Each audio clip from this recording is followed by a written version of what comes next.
Hi, welcome to Teaching Moments. I'm Hillary. So, another school year is about to start for everybody. And I just wanted to go into one of the most important things that I do to prepare for my homeschool year. So, this tip can work for anyone, whether you're homeschooling, private school, public school, it doesn't matter. And that is that I pray. I pray over the homeschool year. I pray and lean in more at the beginning of a school year than I do, because I'm really trying to listen to the Lord. What kind of schedule should the kids have? What subjects should be taught? Of course, the regular subjects your state requires, but is there anything else that they should be taught? What curriculum should I be using? What extra activities?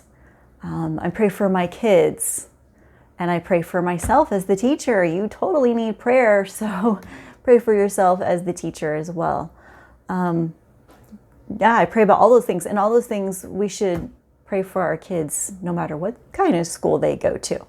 So in January, February, it's actually tax season, is when I buy my curriculum for the next school year. So I've already kind of leaned into this a little bit and I'm praying about it.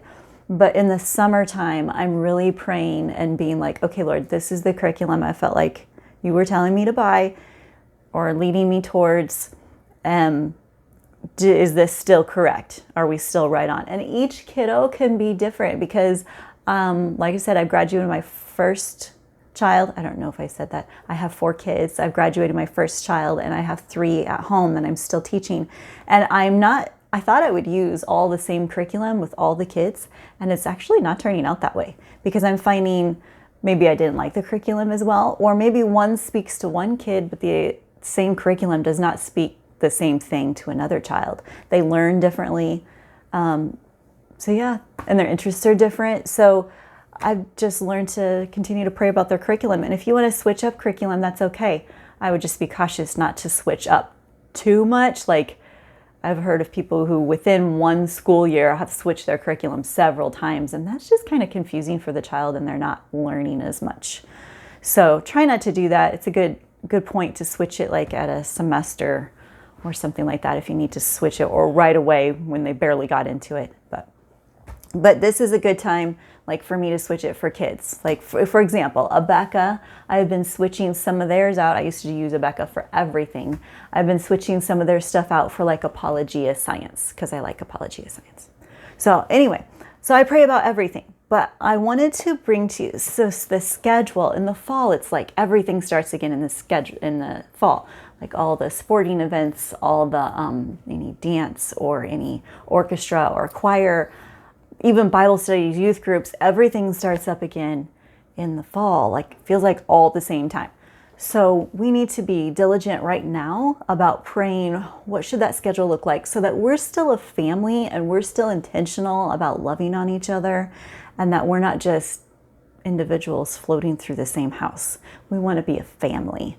And so that's really where I lean in and pray about the time that we spent. So I wanted to bring to your attention a couple of tools that I use for prayer.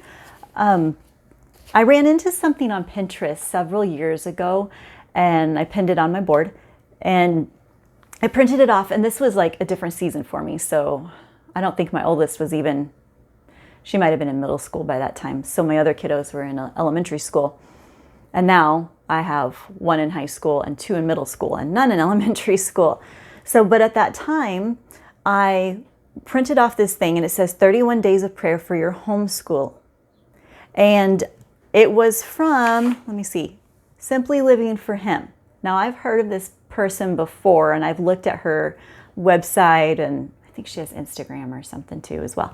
I don't really follow her, and I don't hardly look at her at all. I actually went back to go try to find this again. Oh, I'll show you. This is what it looks like. And then I'll show it to you more in here in a second. But I went to go find this again, and it looked like it was taken off of Pinterest. And so then I went to her website to try to find it, and I didn't see it on there. But I didn't look super diligently hard. But I just kind of glanced and I didn't see it. But if you want to go there and try to find it off of hers, you sure can.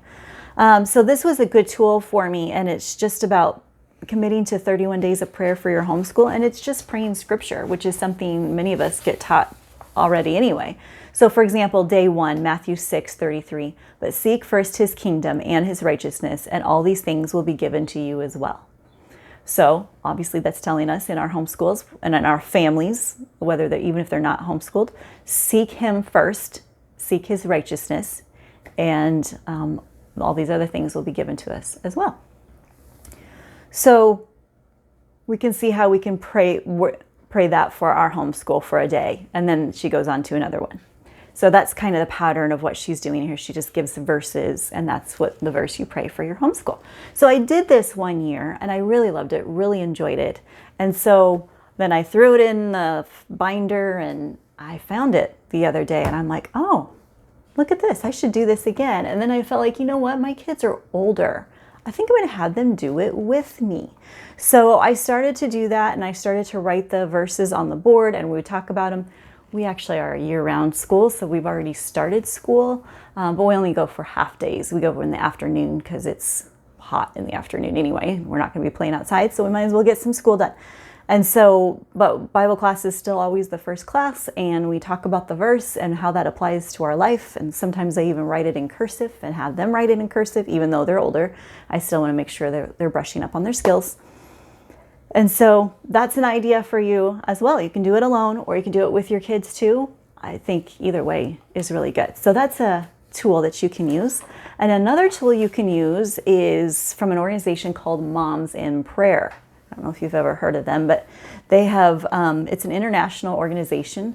Moms all across the world are praying with each other for each other's kids. It's really kind of cool. And so they have sheets online of how you can pray for your kids, and they use a certain attribute of God, or it just has an outline, and then it has what to pray, so you don't even have to know what words to pray. It's already on the page. So for me, it was a little too structured, I felt like, because I'm used to just being a little more free with my prayers. But it was a really great start. I actually started using Moms in Prayer when I was in a really tough time in my life. I had gone through a custody battle with my oldest daughter with her father, and didn't turn out exactly the way I was hoping it would, but it still turned out good.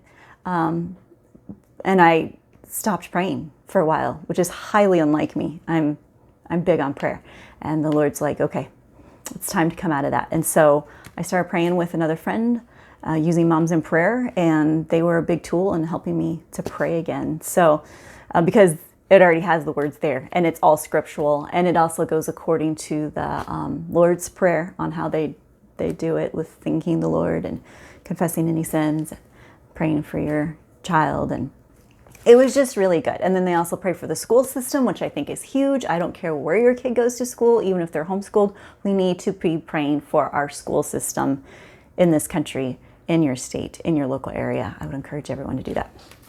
Okay, so Moms in Prayer, go look it up. You can print those sheets off if you need ideas of how to pray, or you could just pray on your own. Use your own verses. Are there things that the Lord is highlighting to you that you should pray for your school? You should pray over your kids. Just think about the different areas. Ask the Lord to lead you with each student. Yeah, so I just really think prayer is huge and important and powerful, so powerful. And I just wanted to encourage everyone to do it, even if your child is public schooled or private schooled. It's still good. Pray for those teachers, pray for the administration, and we should all be doing that anyway, no matter where we are. And yeah, I just want to encourage everyone to pray for your schools. I know that there's some people that are on my channel that are not Christians, but I am a Christian homeschooling mom, so I want to put that out there for you guys. All right, I hope you're doing great, and I hope to be putting out some more videos soon. And have a great day. Have a great school year. Thank you so much for watching, and click like and hit subscribe and ring the bell for notifications. Thank you.